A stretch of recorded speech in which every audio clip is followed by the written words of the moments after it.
அதாவது நம்பிக்கையில்லா தீர்மானம், நம்பிக்கை கோரும் தீர்மானத்தை வந்து நாங்கள் வந்து முதல்வர் அவர்கள் முன்மொழிந்தார்கள். நாங்கள் விடுதலை சிறுத்தைகள் சார்பாக, தோழமை கட்சியின் சார்பாக நாங்கள் ஆதரித்திருக்கின்றோம். 144 பேர் அதை ஆதரித்து வெற்றி பெற்றிருக்கிறோம். ஆகவே அந்த வகையில் புதிதாக முதல்வராக வெற்றி பெற்றிருக்கின்ற மாண்புமிகு முதல்வர் அவர்களுக்கு விடுதலை சிறுத்தைகள் சார்பில் எங்களுடைய வாழ்த்துக்களை தெரிவித்துள்ளோம்.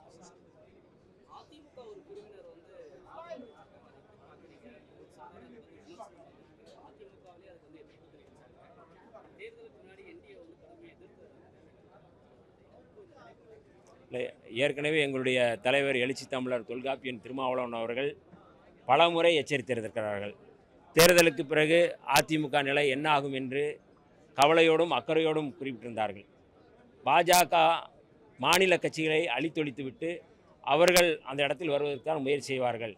ஆகவே அதிமுக தங்களுடைய கட்சியை பாதுகாக்க வேண்டும், தேர்தலுக்கு பிறகு அவர்கள் காணாமல் போவார்கள் என்று எங்களுடைய தலைவர் அவர்கள் அக்கறையோடு தான் அவர்கள் வந்து எச்சரித்திருந்தார்கள். அதான் இன்று நடந்து கொண்டிருக்கிறது. இனிமேலும் அதிமுக பாஜகவினுடைய பிடியிலிருந்து, பாஜகவினுடைய அழுத்தத்திலிருந்து அவர்கள் தங்கள் கட்சியை காப்பாற்றிக் கொள்ள வேண்டும் என்று நாங்கள் இப்போதும் அக்கறையோடு வேண்டுகிறோம்.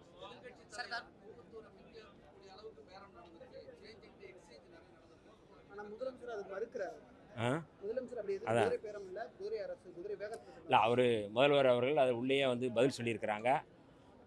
குதிரை பேரம் நடக்கவில்லை, குதிரை வேகத்தில் இந்த அரசு செயல்படும் என்று சொல்லியிருக்கிறார்கள். ஆகவே செயல்பாடுகள் எப்படி இருக்கும் என்கிறதை பொறுத்து நம்ம வந்து அதை வந்து சொல்லலாம்.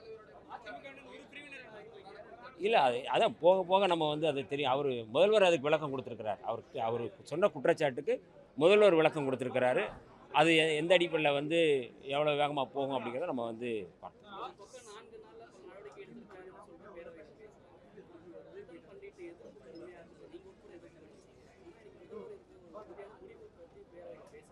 இல்லை, அதாவது விடுதலை சிறுத்தைகளை பொறுத்தளவு தொடர்ந்து நாங்கள் சொல்கிறோம்.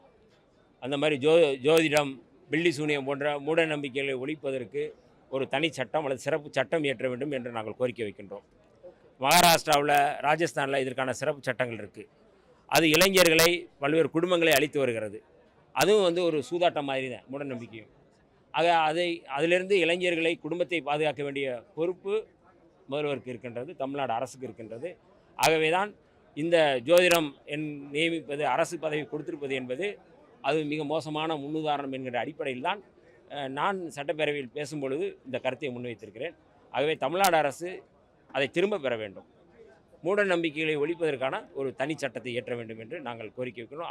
அத்தோடு வந்து நாங்கள் நீண்ட காலமாக இடதுசாரிகளோடு இணைந்து விடுதலை சிறுத்தைகள் ஆணவ படுகொலைகளை தடுத்து நிறுத்துவதற்கு தனி சட்டம் வேண்டும் என்று பல்வேறு காலகட்டங்களில் போராட்டம் நடத்தியிருக்கிறோம். எங்களுடைய சட்டமன்ற உறுப்பினர்கள் கடந்த அரசில் ஆணவ படுகொலைகளை தடுத்து நிறுத்துவதற்கு தனி சட்டம் வேண்டும் என்று கோரிக்கை வைத்திருந்தார்கள்.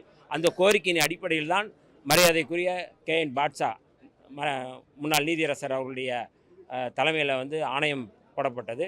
அந்த ஆணையம் அதனுடைய அறிக்கையை பெற்று உடனடியாக இந்த சட்டம் இயற்ற வேண்டும் என்று விடுதலை சிறுத்தைகளின் சார்பில் நாங்கள் கோரிக்கை வைக்கிறோம். அதான் அது நாங்கள் ஏற்கனவே இருந்த நிலைப்பாடு தான், விடுதலை சிறுத்தைகளுடைய நிலைப்பாடு அதுதான். நீட்டு வந்து ஒழிக்கப்பட வேண்டும் அப்படிங்கிறது எங்களுடைய நிலைப்பாடு. அதை வந்து அரசு வந்து நீட்டிலிருந்து விலக்கு பெற வேண்டும் என்று நாங்கள் விடுதலை சிறுத்தைகள் சார்பில் கோரிக்கை வைக்கிறோம். அது அவர்கிட்ட தான் கேட்கணும், எனக்கு தெரியல. அவருக்கு